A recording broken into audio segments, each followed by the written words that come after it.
Welcome to the TH Fantasy Football Show, hosted by Pestell and Ed. And welcome back to the TH Fantasy Football Show, Pestell and Ed. After a little hiatus post-Super Bowl, we are back to our podcasting schedule. How are you, Edward, and have you missed our records? I very much have missed our records. I'm delighted to be back talking all things NFL. I think as we said as we broke up, there will be lots of stories and we've got some juicy bits to get our teeth into. And congratulations to each and every one of you listening now, because we have a joyous gift for you, and that is us keeping you company every single week from now until the Super Bowl again, aren't we? Yeah, we're going to go right the way through, and let's see, any unforeseen circumstances. But yeah, plan is to go right the way through the season again. So we've really enjoyed having a bit of a change over the last few weeks. We've managed to appear on a couple of shows. So I managed to guest on the Sports Affiliation, their Give Back show, talking to Rick there about the TH Fantasy Football Best Ball Bonanza that Ed will mention again in a moment. And I mean, definitely a bucket list for our UK podcasting experience. We got to appear on the Fantasy Sanctuary doing a rookie mock draft with Rich. Great fun, wasn't it? It was. I always feel very inferior when discussing all things NFL with Rich. But yeah, he made us very welcome. And yeah, it was good to start to build up my rookie knowledge. So if you have not seen that yet, head over to the Fantasy Sanctuary on YouTube and give that a watch. See if you agree with our picks or not. I mean, already we were doing that draft with the idea of some projected landing spots from a previous mock draft, weren't we? And they've changed already because of what we're about to talk about now, which is free agency and trades. I'll also take the opportunity to do a bit of a shout out to Lewis Wood, Fancy Pancake, and Mags Dynasty Hot Seat. They have kept me very much occupied and haven't feel like I've got my finger on the pulse of what's going on, all things rookie and pre-NFL draft as well. They're putting some great stuff out, aren't they? And helping us keep up with our dynasty knowledge. Yeah, Lewis is putting out some great kind of just short videos on each of the draft prospects, which are kind of really useful. I was feeling a little worse for wear on Sunday, so I worked my way through a few of those. So that was rather enjoyable. We're very excited, though, as always at this time of the year, to keep pushing the TH Fantasy Football Best Ball Bonanza, aren't we? That's right, TH Fantasy Football Best Ball Bonanza 2025 is up and running. We're already really delighted with the amount of people who've signed up already. I think we're ahead of last year's numbers, so that's great. So yeah, if you'd like to get involved, just head along to X. We're also on Blue Sky, aren't we? But yeah, that pinned post in X, you'll be able to enter this year's Best Ball Bonanza. And of course, you don't need to make the donation yet. You can do that as and when, but just get yourself signed up and you know that you're in the hat for this year's ring. For our first show back, though, and for this week's record, we are going to take a whistle-top store. A whistle-top store? A whistle-top. I like that. Okay. I was going to redo that, but I will just go again. A whistle-stop tour through key free agency moves and some notable trades as well. I started off just calling this our free agency fallout show, but the trades are an important part of that process, aren't they, as people are jostling for position. Has it been as exciting as previous years? It felt like it was in about the first 20 minutes. Yeah, pre-free agency period opening, it was very busy. And then since then, it seems like it's been fairly quiet. Or not quiet, but certainly not as busy as last year. I'm going to question how much of the tampering is happening outside of the legal tampering process.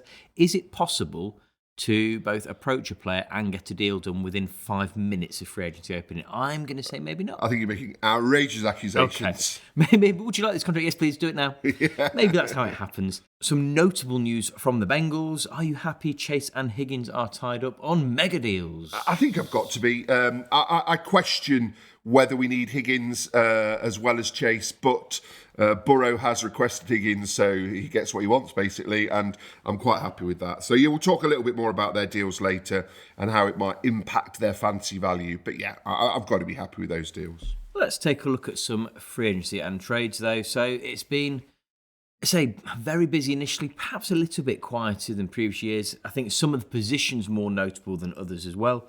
We spoke on our last record about a QB carousel being one of our talking points as we close the season, whether we have a little bit more certainty as we got to this stage, and we do. I think, firstly, should we mention the highest paid player in the league until the next QB contract is due for renewal? Player, not played player. Played player. He's probably both. All over the place. Yeah. The highest paid player, Josh Allen, 6 years, $330 million. It makes sense after MVP to get him locked up before he costs more next year. That's it. Yeah, well deserved. Not entirely unexpected, and yeah, I think he's going to be there for many years to come. Aaron Rodgers and Russell Wilson are still available at the time of recording. Lots of Steelers, Giants and Vikings chat as well going around.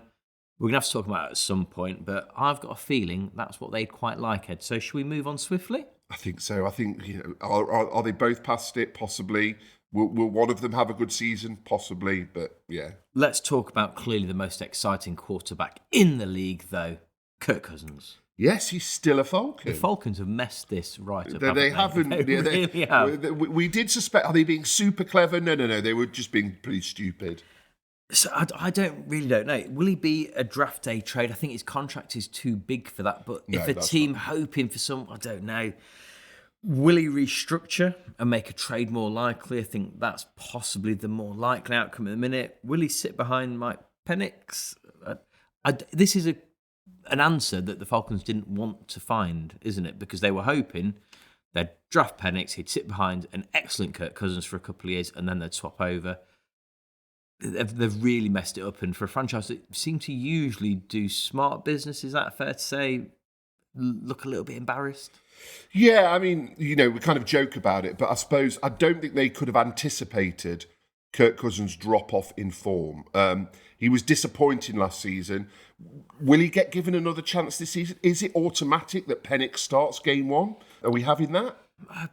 I would say it's more probable that happens. So I don't know what happens with Cousins. I think he's going to be very difficult to trade, unless someone's desperate. So he just sits there, doesn't he? I don't know. I think another possible outcome is when we have a shock QB injury as pre-season starts. Of course, he could be a candidate then, couldn't he? I don't see him ending next year a Falcon either way. Surely there is movement before then. If he isn't starting, there will be a situation that changes and he is the best option for someone out there, isn't he? And they'll have to cut their losses, won't they, at some stage? They'll be left with some dead cap space, but, they'll just have to take that hit. Across all positions, there are some moves that don't excite me, so we're not going to refer to every single move, obviously. But we're just going to mention some that we feel are notable and then some that we find a bit more interesting and then maybe a bit fancy relevant. Jacoby Brissett to the Cardinals, Dobbs to the Patriots, not really kind of moving the needle for me in any fancy relevance. Mac Jones to the 49ers, initially I kind of thought, whatever. Could it be the QB battle no one expects or wants? Probably not. He's not going to challenge, is he? I wouldn't have thought so, but I don't know. I think that is on the back burner as something we could possibly be discussing at some point. Kenny Pickett to the Browns. If I'm trying to think of what would be a QB move I cared less about than a washed Steeler quarterback going to the Browns. I mean, I want to say something that I don't think I would ever say, and that's I feel a bit sorry for the Browns because it's just like, oh my goodness, what a mess they're in. And well, I know they've re-signed Myles Garrett, so that's positive, I suppose. Yeah, even though he definitely wanted to move. Would you like some more money, Myles? Go on then. Yeah. Could he be the starter? Will Cleveland still draft a QB? I literally have no idea. I don't think it's worth trying to use any logic to work out what the Browns are going to do. We will talk about it in our deep dive shows, later in the off-season. That'll be a great one. Zach Wilson to the Dolphins. Will he make the most of the starts he gets when Tua gets injured? I think that is as favourable as you can look at it. I imagine at some point he will be in consideration on the waiver wire or in deeper leagues to bring in from the bench. Now we start to get more fancy relevant, Ed. Danny Dimes to the Colts. So I genuinely find this one a little bit interesting. So Shane Steichen's run-pass option offence could work well for him here. And is this a move that confirmed Indy aren't entirely sold on Richardson? I would argue so. I think otherwise you get no, Danny Dimes is not setting the world alight, but there are lesser options you could have got if you were convinced by Richardson. If he starts games, I still see him because of that rushing upside, QB 8 to 15 each week. I think it's a wide range of outcomes, but he could get some fancy relevant games. It's just how many games will he get in 2025, I think is the question there. I could see perhaps an even split between the two of them, the way the season works out. I think it's going to be very similar again in Indy. There's no indication that it isn't going to be. With that kind of Richardson seeming to nail it down, but then loss of form. Joe Flacco has been replaced by Danny Dimes as a different option. I think can Dimes restart his career? To be honest, because that's what he's looking to do, isn't he? Yeah. And I think that there's Is potential. he going to Sam Darnold it? That is true. Is that what we're calling it now? Yeah, I am now, yeah. Sam Darnold it, yeah. So, yeah, really interesting. But I think it affects both of their fantasy value, doesn't it? Yeah. Like I'd find it hard to draft either of them, knowing that they're not guaranteed starters. And we'll see what comes out of training camp. Yeah, it will be. Is one of them named starter early? I imagine that'll be a very late decision for that one, really. Justin Fields to the Jets joins Tanner Engstrand in New York, who you'd expect to scheme some fruitful plays for Fields. I'm quite excited by this. One stat that I've read and really does make Fields a no-brainer when he's a QB1 anywhere. 55 rushing yards per game is his average. So 5.5 fantasy points a game, you're plugging in straight away. Also reunited with his Ohio State target Garrett Wilson, so there's a connection there already. Are the Jets done at QB? Do they draft someone else too? I don't think I'd be too worried, at least this year, for that. I think Fields is a fairly solid punter starter, would you say? Yeah, and I think if he's QB1, he is a start every week for fantasy. We've seen the numbers he can produce. I think we've always said of Justin Fields, and last year especially, it made sense that he was benched when Russell Wilson was back because he is a better fantasy QB than he is a real-life QB. But we're here to talk about the fantasy, so we hope he starts week in, week out. Great DFS option, Fields always is. And that'll be interesting how his price changes over the course of the season. Do we lower our expectations for Wilson? This is one question I'm sure we'll talk about a lot. I'm hanging on to DJ Moore finishing the year as wide receiver 6 in 2023, so Fields last season in Chicago. That my hope that Wilson is still a top 12 wide receiver. He was wide receiver 11, I think, last year, but was wildly inconsistent. If he gets consistent targets, surely that's a good thing for Wilson's fantasy output as well. A great bit of business for the Raiders, I think. One of my favourite moves of the offseason so far. So Geno Smith to the Raiders. Great move where he lands with new offensive coordinator Chip Kelly. Yes, it was a trade, not a free agency move, but was still one of the better pieces of business we've seen so far. Big upgrade for Brock Bowers. Surely the undisputed tight end one in drafts now, would you say? I think we discussed this at the end of last season, didn't we? And that was when we weren't sure of the quarterback situation. So with an upgrading quarterback, definitely. Unless more wide receiver help comes in, Jacoby Myers, I think, could be a solid play. Wide receiver 2 next year as well. Finishes wide receiver 19.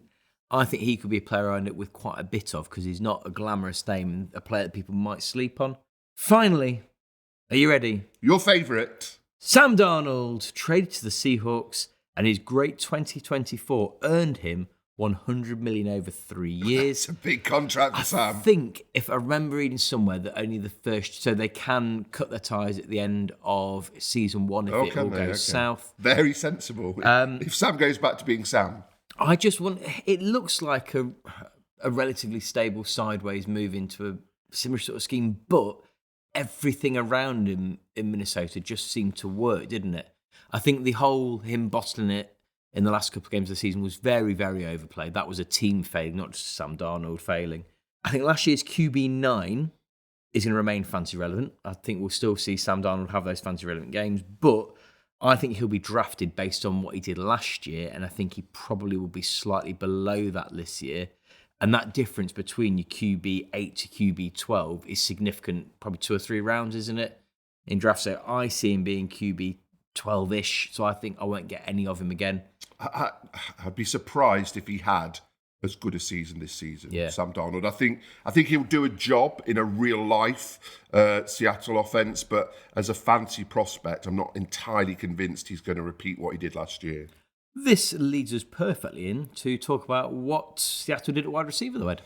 Well, yeah, let's talk about DK Metcalf. So I think DK Metcalf to the Steelers is definitely one of the big moves of free agency. He signed a 5-year, $150 million contract.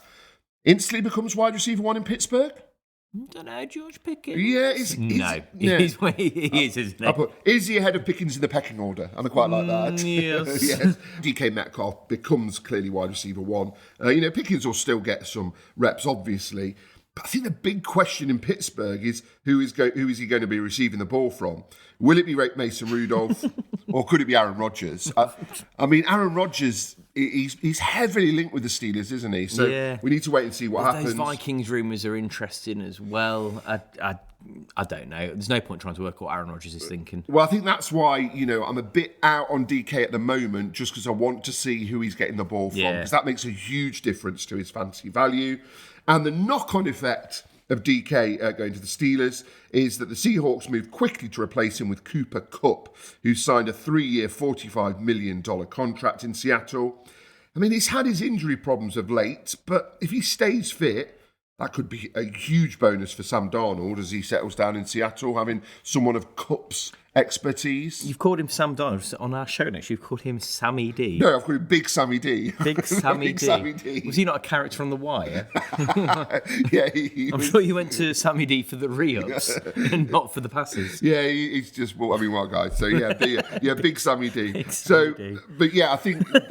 But getting back to what we were talking about, do you think Big Sammy D it will benefit from having Cooper Kupp there? More so than he'll benefit from that nickname. I think that's a great bit of business. I really, really like that move. And when you look at some of the wide receiver deals, I think that's really good value for Seattle as well, to be honest. And of course, he'll go alongside Jackson Smith-Njigba, who had a great rookie season, wide receiver 2. They've also signed Marquez Valdez-Scantling. Next point. Yeah, less said about that, the better. I'm not sure what. Maybe he's just there to keep the bench warm, who knows. It's nice to know he's still got a contract. Moving on to Devontae Adams, stopped following Aaron Rodgers around and made a very smart move to the Rams. 2 years, $46 million. And, will look to rejuvenate a slightly stuttering career. Of course, he's going to be competing with Puka to be Matt Stafford's top target in a team that's surely going to challenge the NFC next year. Who is the more productive and in-form wide receiver next year? Devontae Adams or Cooper Kupp? Exactly. Yes. Exactly. Yes. I think that's going to be really interesting because that's a move that has the potential to look bad for the Rams, I think. That's something I'm really interested to watch over. Could go wrong, couldn't it? Few other ones worth mentioning. D-Hop to the Ravens, worth a 1-year punt from the Ravens, would you say? I think it's $5 million. He was very quiet at the Chiefs, but, he could do a job. The Chiefs are paying Hollywood Brown another $11 million for some reason. Yep. I don't know why. Again, he might have photos of Andy Reid in uncompromising situations. And Josh Palmer to the Bills interested me. It's a big contract. I think 3 years, $36 million for someone who I found quite underwhelming. Is that unfair on Josh Palmer? No, because I still think I would rather draft Khalil Shakir. I would rather draft Keon Coleman because I've only seen one underwhelming year from him where, as you say, Josh Palmer seems to do mediocrity quite well. And is he going to do much at the Bills? I don't know. Few others to mention. De'Ami Brown to the Jags. I think that's a really great move for both parties. I like De'Ami Brown and he was getting underused. We've got to mention Chris Godwin signed a big contract, fully deserved.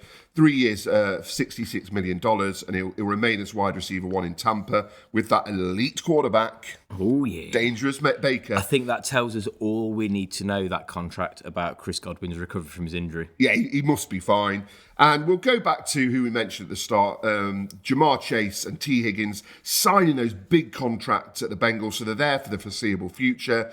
Both of them staying at the Bengals kind of harms their fantasy value, I would say. Would Chase have gone and been wide receiver 1 elsewhere and become instantly more fantasy relevant?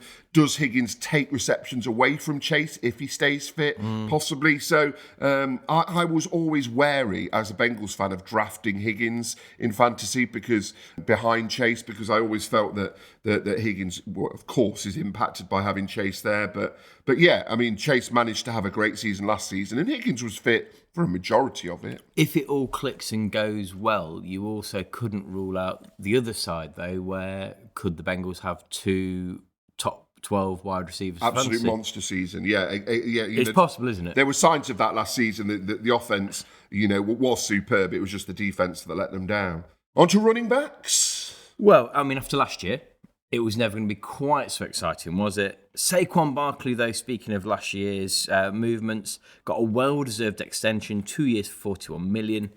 Projected Fancy 101 will probably still be fancy relevant in 2025, do you reckon? I reckon he might have another good season. I think he'll have a solid season. Well, we did talk about the curse. We did, yeah. Curse of 101. So hopefully... That's why that comment isn't completely tongue-in-cheek. Yeah. Who knows? But, I mean... Very well deserved. Obviously, that's a lot of money, but it shows... running backs don't get the sort of pay that wide receivers and... Saquon Barkley for 41 million... I would argue is considerably more important than Devontae Adams for 46 million over 2 years. Yeah, I mean, so he's averaging 20 million-ish a year, and you're getting Hollywood Brown for 11 million. I mean, that's bonkers. I'm very worried about Saquon's workload, though, because he's being backed up by AJ Dillon. Oh, yeah. He might get too much work, possibly, and get too many fancy points, might Mr. Barkley. It has been a bit more underwhelming from the point of running back this free agency and trade window, because we know there's a lot of projected high-end running backs coming in through the draft. But we must discuss some of these names anyway. Raheem Mostert at the Raiders. Rico Dowdle to the Panthers. We spoke a lot about Rico Dowdle. Well, I think the fantasy community spoke a lot about Rico Dowdle. I don't know, that's not a move that excites me. P. Ryan back with the Bengals. He'll do very little. He'll do a job in real life NFL, but as a fancy prospect, Chase Brown's going to get all the work next year. P. Ryan will have one game where he is a top 6 running back because he sneaks 2 short bursts. Goal line touch, exactly, yeah. Eli Mitchell to the Chiefs. Yeah, very underwhelming. I've tried staying on the Eli Mitchell train a few times. It's not really worked. However, here we go. Now I'm excited. Top five now running back. I'm excited. Miles Sanders to the Dallas Cowboys. Get that boy drafted. Well, yeah, but have they released Zeke? I think so. Yeah. Zeke could be there again. Yeah. What that does confirm is that the Cowboys are potentially more interested than they're letting on in a running back in the draft. I think it's fair to say. Jordan Mason to the Vikings. This is genuinely quite an interesting one. So interesting with Jones signing an extension 2 in Minnesota. And now that only leaves Isaac Guerrero behind CMC in San Francisco. So it's interesting for both sides. Does this mean the 49ers have their eyes on a rookie running back in the draft as well, possibly? I mean, they, after what happened last year with CMC, I mean, they must be wary. They must be very wary of what production they're going to get out of him. If I were the 49ers, I think I would tear it all down at this point, because I think their window's passed. What's the point in them paying CMC all that money for another couple of years? I don't know. Maybe I'm being harsh on them, but I feel their window's gone and they may as well get into rebuild quicker, because well-run organisations tend to turn that around quite quickly, don't they? So what's the point in keeping those big-ticket players when you can get something for them now? I do think it's a great move from Mason, though, who now gets $7 million fully guaranteed after the 49ers put a second-round tender on him, guaranteeing $5.3 million. So that's worked out well. Mason should definitely be on the bench in every league when it comes to start the fantasy season, I think. I think it's a really, really interesting move from that point of view. $7 million, though, fully guaranteed for Mason, when you think that Saquon Barkley is going to be getting just over $20 million a season. He's done very well there, hasn't he? Yeah. I know that's like a lot Jordan more money Mason for Saquon, but that isn't as big a gap as it feels it should be. No, like you say, I think he could be a canny pickup in drafts next year. So not the running back free agency of last year, and there are still some players sat there waiting. So Dobbins, Chubb, Edwards and Akers all still waiting to sign at the time of recording too. And I think all of those players could well do a job. I think Chubb's very interesting after the other injury. I think Dobbins... Surely he'll stay at the Chargers. I think so. Surely they'll re-sign him. I see him going back there. I know he had the injury, but he had a very good season before that. I think Dobbins at the Chargers staying there makes perfect sense. Especially as... they've wrapped up Najee Harris as well. That's an interesting move. And I do think a Najee Harris, J.K. Dobbins tandem would be very good for the Chargers. I think Harris remains fancy relevant. I think it probably hurts Dobbins a little bit from a fancy point of view.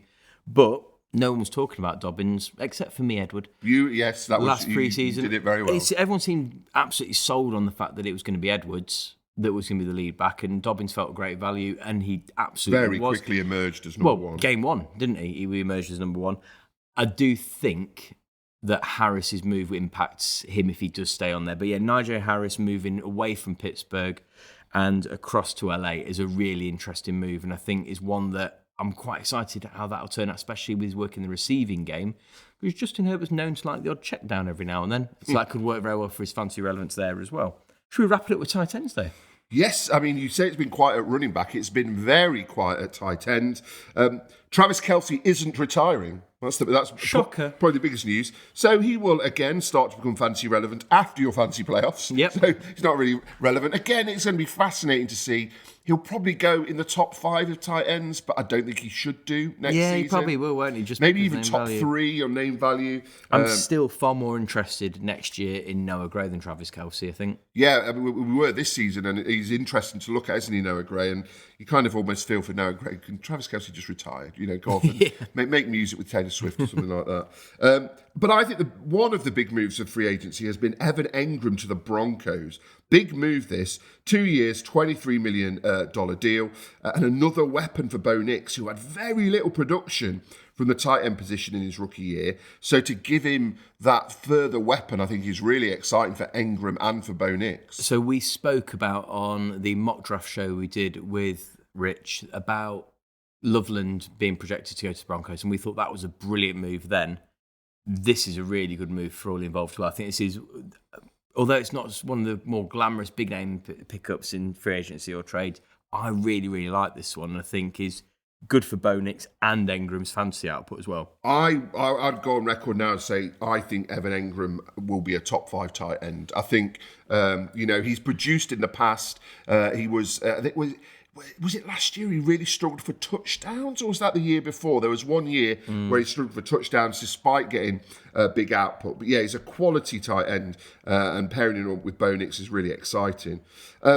There's been a few other just players re-signing in free agency. I think Gesicki staying with the Bengals is big. He's there for the next 3 years. He's got a big contract, $25.5 million. He had a very solid first season with Joe Burrow, and Joe Burrow certainly can't complain about a lack of weapons or targets.